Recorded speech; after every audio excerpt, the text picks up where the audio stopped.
ବେପରୁଆ ଭାବେ ଗାଡ଼ି ଚଳାଇବା ଯୋଗୁଁ ଗାଡ଼ିଟି ଭାରସାମ୍ୟ ହରାଇ ରାସ୍ତା ପାର୍ଶ୍ୱରେ ଥିବା କ୍ରସ୍ ସାଇନବୋର୍ଡରେ ଏକ ଟ୍ରକ୍ ଡାଲା ବାଜି ଦୁର୍ଘଟଣାଗ୍ରସ୍ତ ହୋଇଥିବା ଦେଖାଯାଇଛି।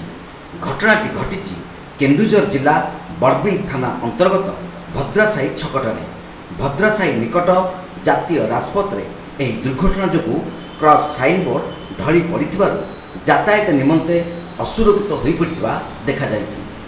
ଉକ୍ତ ଜାତୀୟ ରାଜପଥ ରାସ୍ତା କେନ୍ଦୁଝରରୁ ସୁନ୍ଦରଗଡ଼ ଜିଲ୍ଲା କୋଇଡ଼ା ଓ ରାଉରକେଲାକୁ ସଂଯୋଗ କରୁଥିବା ସହ ବଡ଼ବିଲକୁ ମଧ୍ୟ ସଂଯୋଗ ହୋଇଥାଏ।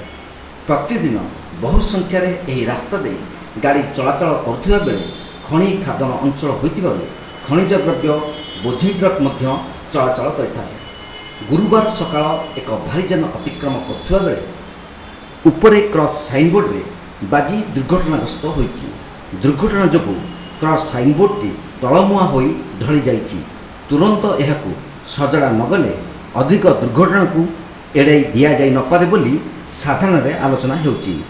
ଯୋଡ଼ାରୁ ଭଗବାନ ଗିରିଙ୍କ ରିପୋର୍ଟ, ତୀର୍ଥକ୍ଷେତ୍ର ଲାଇଭ୍।